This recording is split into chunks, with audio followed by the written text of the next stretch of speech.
নমস্কার বন্ধুরা, আশা করি সবাই খুব ভালো আছেন। আমার আরেকটা নতুন ভিডিওতে আপনাদের স্বাগত। আজ তো শনিবার, তাই নিরামিষ। ভাবলাম একটা নিরামিষ ঝোল বানিয়ে নিই সব সবজি দিয়ে। তাই বড়িটাকে ভেজে নিলাম। বড়িটা খেতে খুব ভালো, জানেন তো।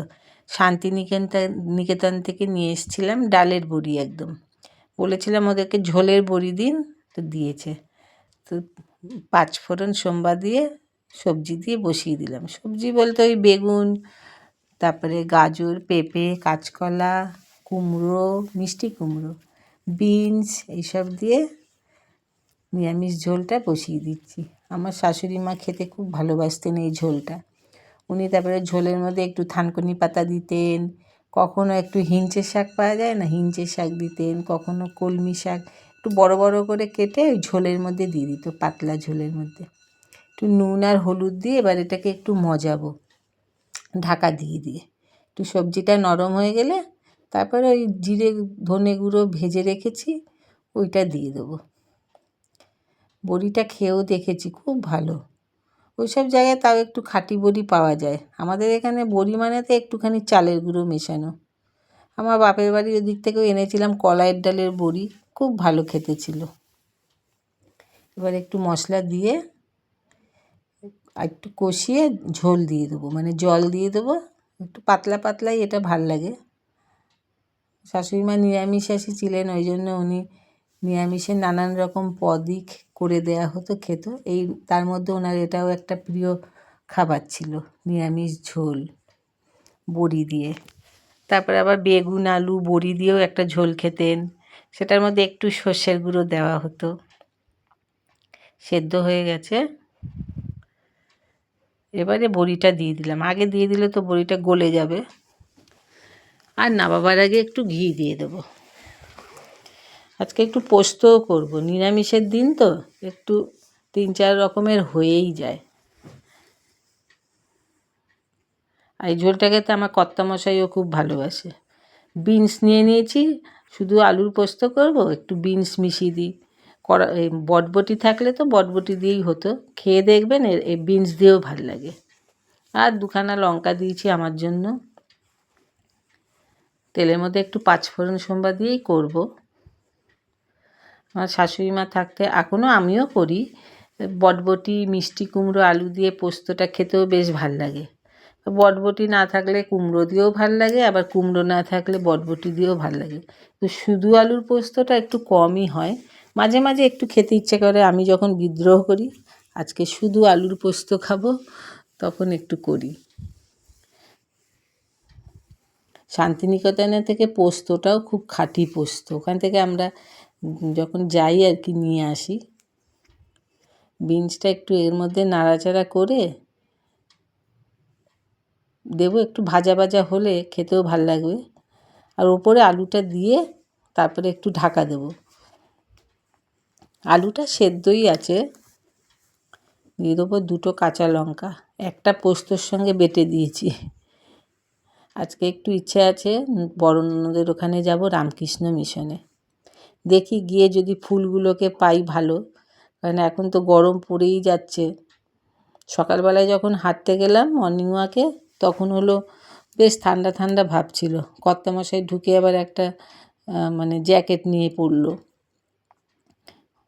আর একটু ভেজে নেব, তারপরে পোস্তটা দিয়ে দেবো। স্বাদ মতো নুন দিয়ে দিলাম, আর হলুদটা সামান্য দিয়েছি যাতে বাসন্তী বাসন্তী কালার হয়। এই তো বসন্তকাল, নানান রোগের এখন নানান রকমের গরমের রোগ শুরু হবে। নিম পাতা আর সজনে ফুল, সজনে ডাঁটা, এগুলো তো এখন মহা ঔষধ। তো এগুলো মাঝে মাঝে খাওয়াও ভালো। আমাদের এনেছিল সজনে ফুলটা, পচে গেছে, করা হয়নি। আমার মনে হয় সজনে ফুলটা হয়তো জলে ভিজিয়ে টিজিয়ে ছিল কি না কে জানে, একদিন পরেই ওটা পচে গেছে। একটু সামান্য জল দিয়ে দেবো, বিনসটা একটু সেদ্ধ হতে হবে।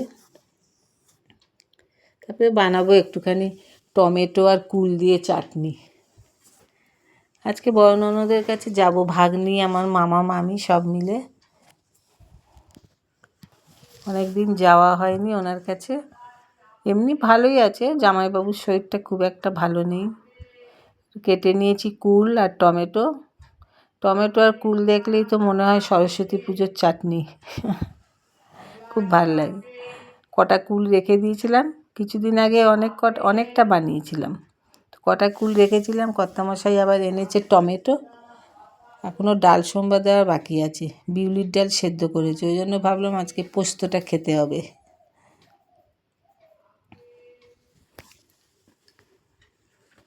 যা রোদ উঠেছে না বাইরে, বাপরে, এখন একটু গরমই লাগছে।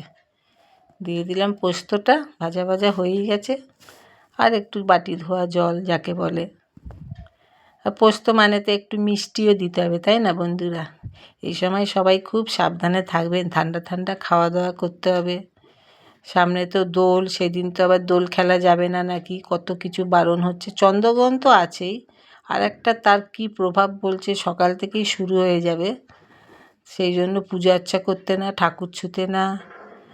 দেখি তার আগে যদি একটু ঠাকুরকে জল প্রসাদ দিয়ে দেওয়া যায়। তবে দোল সেদিন তো খেলবো না, সবাই যখন না করছে তার মানে কিছু তো কারণ আছে, তাই না? আপনারাও বুঝে শুনে খেলবেন।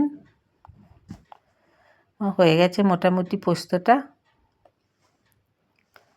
এবার চাটনিটা বসিয়ে দেবো, 5 ফোড়ন সোমবার দিই, আর কিছু না।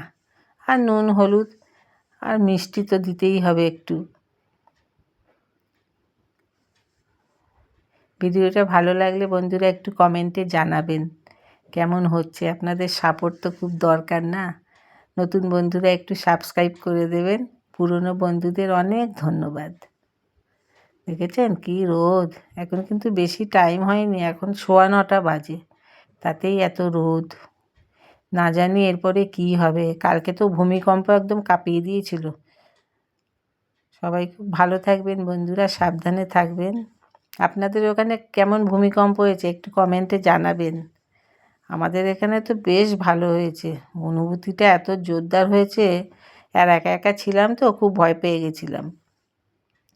মাথাটা একটু টিস টিস করে ব্যথা শুরু করলো। যাই হোক, বাবা ঠাকুর রক্ষা করুক সবাইকে। হয়ে গেছে আমার চাটনি, আপনাদের সঙ্গে গল্প করতে করতে। বা পরিমাণ মতো মিষ্টি দিয়ে দিলাম।